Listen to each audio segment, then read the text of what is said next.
जय हिंद दोस्तों, चंपारण शिक्षा केंद्र में आपका स्वागत है। आशा करता हूँ आप सब अच्छे होंगे। तो मैंने जैसा कहा था कि 15 तारीख से मैं हर दूसरे दिन आपके लिए जो एक टेस्ट सीरीज लेके आऊँगा।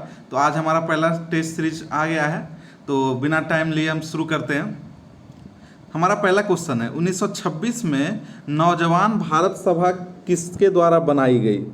ऑप्शंस है महात्मा गांधी, भगत सिंह, सरदार पटेल, दादा भाई नौरोजी। जिन बच्चों को भी जिसका आंसर पता हो वो नीचे कमेंट करें, ताकि जो है उनका तैयारी और अच्छे से होते रहे। तो 1926 में नौजवान भारत सभा किसके द्वारा बनाई गई? भगत सिंह के द्वारा। तो हमारा भगत सिंह जो है सही आंसर हो गया। अब हम कुछ एडिशनल जानकारी देखते हैं। भगत सिंह का जन्म जो है 1907 में हुआ था पंजाब में, जो कि अभी लाहौर में है, और उनका मृत्यु हुआ था 23 मार्च 1931 को। हम जानते हैं इस बात को कि जेल में उनको फांसी मिली थी। और जो इम्पोर्टेंट क्वेश्चन है एग्जाम के लिए वह यह है कि HSRA यानी हिंदुस्तान सोशलिस्ट रिपब्लिक एसोसिएशन, इसके जो माननीय प्रमुख सदस्य थे वो उनमें भगत सिंह थे, इनके अलावा चंद्रशेखर आज़ाद।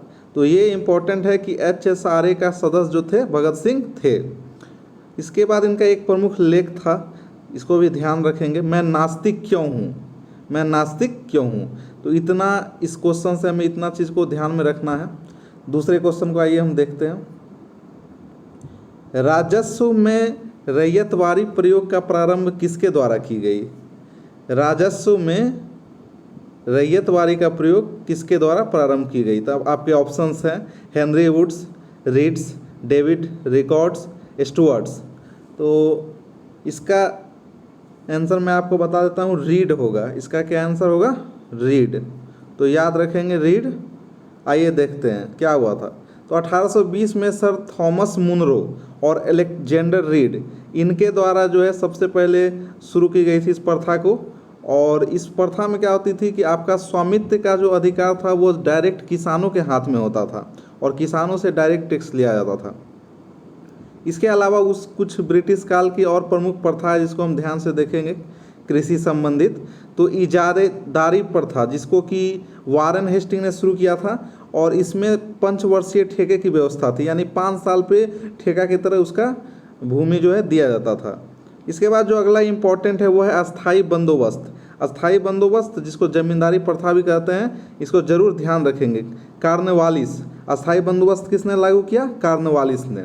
तो इतनी सारी जानकारी इस क्वेश्चन से मिली, और सारा पॉइंट जो है एग्जाम व्यू से बहुत इंपॉर्टेंट है, सबको आप नोट कर ले।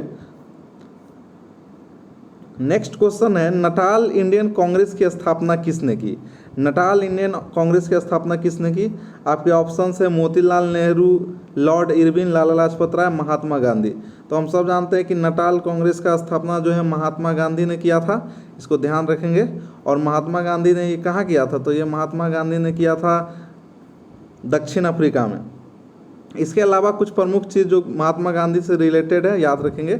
1894 में गांधी जी ने नटाल इंडियन कांग्रेस की स्थापना की, 1904 में फिनिक्स आश्रम, और ये दोनों ही चीज़ जो है उन्होंने दक्षिण अफ्रीका में किया था। इसके बाद उनके द्वारा कुछ प्रमुख समाचार पत्र है, जैसे कि नवजीवन, यंग इंडिया, हरिजन, ये उनके द्वारा कुछ प्रमुख समाचार पत्र है। इसके अलावा उन्होंने कुछ बुक्स भी लिखी हैं, तो उस बुक्स को भी ध्यान रखेंगे, जैसे कि हिंद स्वराज, सत्य के साथ मेरे प्रयोग, माई एक्सपेरिमेंट विथ ट्रूथ, स्वास्थ्य की कुंजी। साप्ताहिक पत्रिका उनका एक था जिससे कि क्वेश्चन आता है इंडियन ओपिनियन, इसको भी ध्यान रखेंगे। महात्मा गांधी की साप्ताहिक पत्रिका कौन थी? Indian opinion. तो इन सारे पॉइंट्स को जरूर आप याद रखें, एग्जाम से बहुत ज़रूरी है, एग्जाम पॉइंट ऑफ व्यू से। हमारा जो अगला क्वेश्चन है वो है काककोट राजवंश का संबंध किससे था? यानी कि प्लेस पूछ रहा है कहाँ ये राजवंश जो थे इनका संबंध था। बिहार, ओडिशा, जम्मू कश्मीर। तो काककोट वंश का जो था मैं आपको बता देता हूँ कि बिहार, उड़ीसा, जम्मू कश्मीर और पंजाब में इसका संबंध था जम्मू कश्मीर से। तो ध्यान रखेंगे काककोट वंश का जम्मू कश्मीर से संबंध था। मैं आपको बताता हूँ, हर्षवर्धन जो था, हर्षवर्धन के टाइम का है काककोट वंश, और हर्षवर्धन का ही कोई रिलेटिव था जिसका नाम था दुर्लभ वर्धन, ये इस वंश का संस्थापक था। काककोट वंश का संस्थापक कौन था? दुर्लभ वर्धन। और कारकोट वंश, कारकोट क्या है, तो पुराणों में जो है नाग, एक प्रकार का नाग था जिसको कि कारकोट कहते थे। तो इतना चीज़ याद रखेंगे। इसके अलावा एक पॉइंट है, प्रसिद्ध चीनी यात्री वेनसांग इसी के समय में कश्मीर आया था। तो ये कारकोट वंश, ये हमारा बिहार दरोगा में पूछा हुआ क्वेश्चन भी है, इसको आप ध्यान जरूर रखेंगे। चलिए हम आगे चलते हैं। हमारा नेक्स्ट क्वेश्चन है, आज़ाद हिंद फौज का विचार सबसे पहले किसने सुझाया। यहाँ देखिए पूछ रहा है विचार, तो सबसे पहले जो है किसने सुझाया विचार, ये आपको बताना है। सुभाष चंद्र बोस है, मोहन सिंह है, निरंजन सिंह है, शाहनवाज है। तो फर्स्ट टाइम जिसके दिमाग में ये आइडिया आया था वो आपका था मोहन सिंह। तो सबसे पहले मोहन सिंह, और कंफ्यूज नहीं होना है, सुभाष चंद्र बोस इसको दोबारा रीस्टोर करते हैं, सबसे पहले जो है मोहन सिंह के दिमाग में ये आया था। तो आप इसको ध्यान रखेंगे। देखते हैं हम कुछ इसके बारे में और बातें।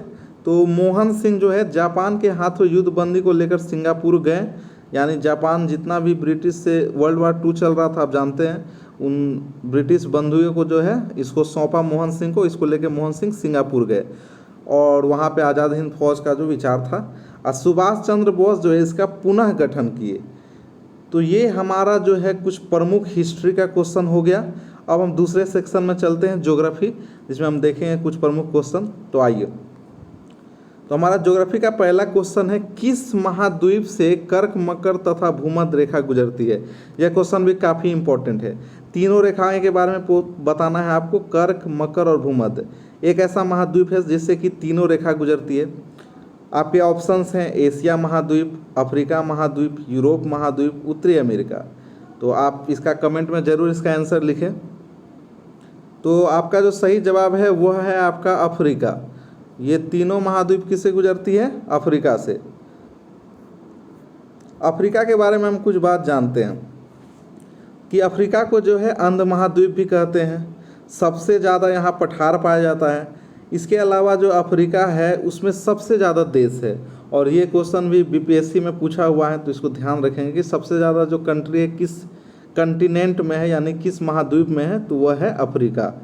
इसके अलावा नील नदी जो दुनिया की सबसे लंबी नदी है वह भी यहाँ ही बहती है। और अफ्रीका की एक प्रमुख झील है जो सबसे बड़ी झील है, लेक विक्टोरिया। तो विक्टोरिया झील भी कहाँ है, अफ्रीका में। तो ध्यान रखेंगे इन बातों को। हमारा अगला जो क्वेश्चन है वह है, विश्व की सबसे बड़ी खारे पानी की झील। ऑप्शंस देख ले, वान झील, सुपीरियर, कैस्पियन, ककोलत।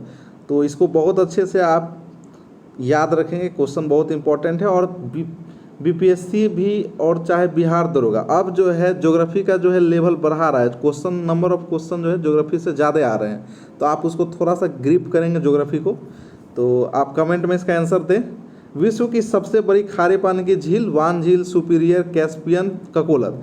हम आपको एक ट्रिक बताएंगे जिससे आप ये कभी नहीं भूलिएगा। देखिए, खारे पानी पूछ रहा है, यानी कि वैसा जिसमें बहुत ज़्यादा सॉल्ट हो, नमक हो, जिसको हम पी ना सकते हैं। तो इसका आंसर हो जाएगा कैस्पियन। देखिए नाम में छुपा हुआ है कैस्पियन, कैसे पिए, ऐसा पानी जिसमें पूरा नमक घुला हुआ है, कैसे पिए, यानी खारा पानी है उसको कैसे पिए। तो ये हो गया हमारा कैस्पियन सागर। तो इस तरह आप इसको याद रख सकते हैं। इसके अलावा जो है आपका एक चीज़ और है कि मीठे पानी का अगर पूछ दे, तो मीठे पानी का पूछ दे तो इस मीठे पानी का आंसर हो जाएगा सुपीरियर। देखिए सुपीरियर जो है उसमें सूप जुड़ा हुआ है, सूप लोग पीते हैं, तो सूप जुड़ा हुआ है, तो मीठे पानी का सुपीरियर और खारे पानी का तो कैसे पिए, कैस्पियन। इसको ध्यान रखेंगे। उसके अलावा जो है ये वान झील जो है, वान झील तुर्की में स्थित है और विश्व की सर्वाधिक लवणीय झील है। इस पॉइंट को भी जरूर याद रखेंगे। वान झील कहाँ है, तो तुर्की में है और ये विश्व की सर्वाधिक लवणीय झील है। चलिए हम आगे देखते हैं नेक्स्ट क्वेश्चन। हमारा अगला क्वेश्चन है, हीराकुंड बांध किस नदी पर स्थित है। हीराकुंड बांध किस नदी पर स्थित है, गोदावरी, सतलुज, रावी, महानदी। तो हीराकुंड बांध जो है हम जानते हैं कि आज़ादी के पहले का है और बहुत बड़ा बांध है। और किस नदी पे है हीराकुंड बांध, तो आपका आंसर जो है संबलपुर ओडिशा में जो महानदी है वहाँ पे हीराकुंड बांध है। तो इसको आप ध्यान रखेंगे, कहाँ पे है, महानदी। हीराकुंड बांध महानदी पे। और जगह भी आप जो है जगह भी याद रखेंगे, जगह कौन सा है, तो जगह आपका संबलपुर उड़ीसा, संबलपुर उड़ीसा, तो इसको आप ध्यान रखेंगे। नेक्स्ट क्वेश्चन है, किसका सीमा, निम्नलिखित में से किसका सीमा काला सागर से नहीं लगती है। तो देखिए क्वेश्चन थोड़ा सा टफ हो गया, किसका सीमा नहीं लगता है, तो आपको पता होना चाहिए किन किन देशों का सीमा जो है काला सागर से लगता है, तब आप इसका जवाब दे पाएंगे कि किसका सीमा नहीं लगता है। तो हम सबसे पहले देख लेते हैं किन किन देशों का सीमा जो है लगता है। तो 6 ऐसे देश हैं, 6 ऐसे देश हैं जिनका सीमा काला सागर से लगता है। आपका हो गया रोमानिया, यूक्रेन, जॉर्जिया, रूस, बुल्गारिया और तुर्की। एक दो बार आप इसको रिपीट करें तो आपको याद हो जाएगा, रोमानिया, यूक्रेन, जॉर्जिया, रूस, बुल्गारिया और तुर्की। इन देशों की सीमा जो है काला सागर से लगती है। तो अब आप उसमें देख लेंगे कि कौन सा देश इसमें नहीं है। तो हम यहाँ देख रहे हैं कि रूस है, बुल्गारिया भी है, तुर्की भी है। तो अल्जीरिया जो है, अल्जीरिया की सीमा नहीं लगती है। तो याद रखेंगे कि अल्जीरिया का सीमा काला सागर से नहीं लगती है। चलिए हम आगे देखते हैं। हमारा अगला सवाल है, निम्नलिखित में से कौन सी एक यूएसए का स्थानीय पवन है। ये पवन से भी क्वेश्चन पूछता है, तो आप इसको जरूर ध्यान रखेंगे। यूएसए का कौन स्थानीय पवन है। आपके ऑप्शंस हैं चिनूक, फॉन, हर्मनटन, मिस्टल। ये 4 पवन हैं, इनमें से बताना है यूएसए का स्थानीय पवन कौन है। तो इसका जो सही आंसर होगा वो होगा आपका चिनूक। चिनूक जो है, चिनूक आपका वहाँ का स्थानीय पवन है यूएसए का। एक इम्पॉर्टेंट बात ये भी याद रखेंगे कि चिनूक जो है इसी को हिमभक्षी वायु भी कहते हैं। चिनूक को क्या कहते हैं, हिमभक्षी वायु। तो आज का हमारा जो सेशन है यहीं समाप्त होता है। आगे और भी ज़्यादा क्वेश्चन हम इंक्लूड करेंगे, फिर टेस्ट सीरीज लगाएंगे। तो जो भी बच्चे चैनल पे नए हैं वो तो ज़रूर सब्सक्राइब करें, क्योंकि ये लगातार चलेगा और आपका जो है सब तैयारी यहाँ पे ज़बरदस्त हो जाएगी, ताकि जब आपका बिहार दरोगा का एग्ज़ाम हो एक भी क्वेश्चन जो है आपका नहीं छूटेगा। धन्यवाद।